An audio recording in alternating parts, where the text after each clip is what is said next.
सत्ता ही सगळ्यांना हवीशी वाटते आणि कोणाचा स्वाभिमान दुखावला नाही दुखावला हा एक भाग आहे. त्याचं मुख्य कारण म्हणजे काय आहे, ईडी इन्कम टॅक्स CID यांच्या नोटिसा त्या काही सत्ताधाऱ्यांकडून या पक्षाच्या नेतृत्वातील या सरकारला आल्या होत्या. त्याच्यामध्ये एकनाथ शिंदे असतील, त्याच्यामध्ये प्रताप सरनाईक असतील, त्याच्यामध्ये अनेक शिवसेनेचे अनिल परब आहेत. इवन दो राजसाहेब ठाकरेंना पण ईडीची नोटीस आली होती. पण अशा प्रकारे, परंतु राज ठाकरेंचं धोरण इकडे पण आहे, इकडे पण आहे, तिकडे पण आहे, आम्ही सर्वांकडे आहोत. त्यामुळे त्यांनी सगळ्यांकडून सांभाळून घेतलं ईडीची नोटीस.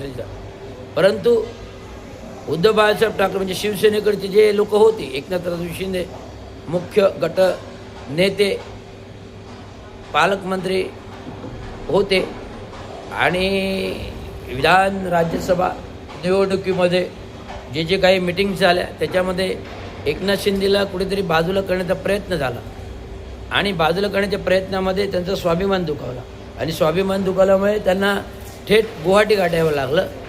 ते पण 40 आमदारांना घेऊन. 40 आमदार एकनाथ शिंदेच्या बाजूने होते. आता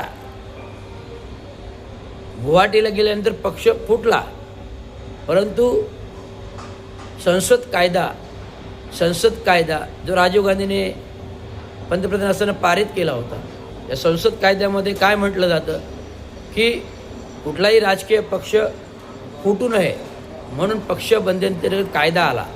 या पक्ष बंधनंतर कायद्यामध्ये जर एखादा पक्ष प्रस्थापित आमदार फुटले तर त्यांची आमदारकी जाते, पक्षाचं नाव जातं, आमदार म्हणून ते बाद होतात. हा पहिला नियम आहे.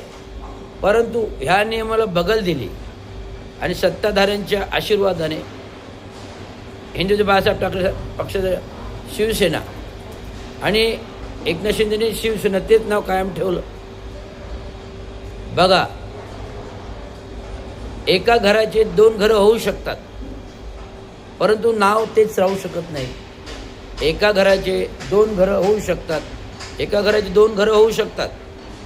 बाप बेटा सून आली की विघटन होतं, बाप वेगळा आईबाप वेगळा आणि मुलगा सून वेगळे, अशा प्रकारे विघटन होतं. परंतु घरं वेगळी झाली की नाव तेच राहत नाही. रवींद्र चांगो शिंदेचं नावाचं वेगळं घर आणि चांगो शिंदेच्या नावाचं वेगळं घर, असं घर होतं. शिंदेच राहणार, परंतु इनिशियल नाव जे आहे चांगो शिंदे आणि रवींद्र चांगो शिंदे ही वेगवेगळी नाव होणार. त्याचप्रमाणे शिवसेना हिंदुत्व बाळासाहेब ठाकरेंच्या पक्षाचं हे नाव आणि चिन्ह धनुष्यबाण तेच राहणार.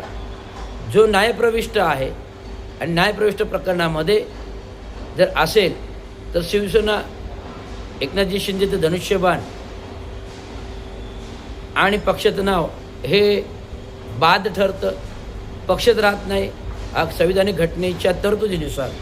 आणि हायकोर्टने जे काही हायकोर्टमध्ये वाद होता, हायकोर्टने विधानसभा अध्यक्षांच्या कक्षेत बॉल टाकला जो संविधानिक नाही.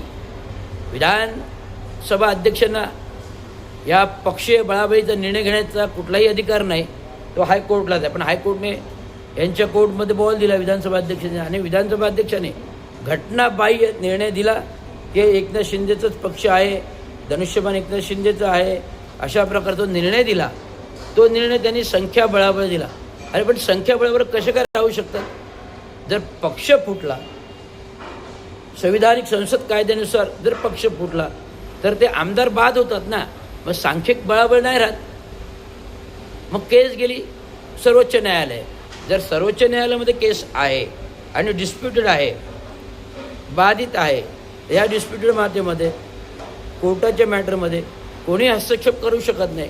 जर कोणी हस्तक्षेप करू शकत नाही तर शिवसेना एकनाथ शिंदे पक्षाला आणि राष्ट्रवादी अजित पवार पक्षाला ना पक्षाचं नाव राहत ना घड्याळाचं नाव राहत, त्यांना अपक्ष म्हणून उमेदवारी लढवायला पाहिजे.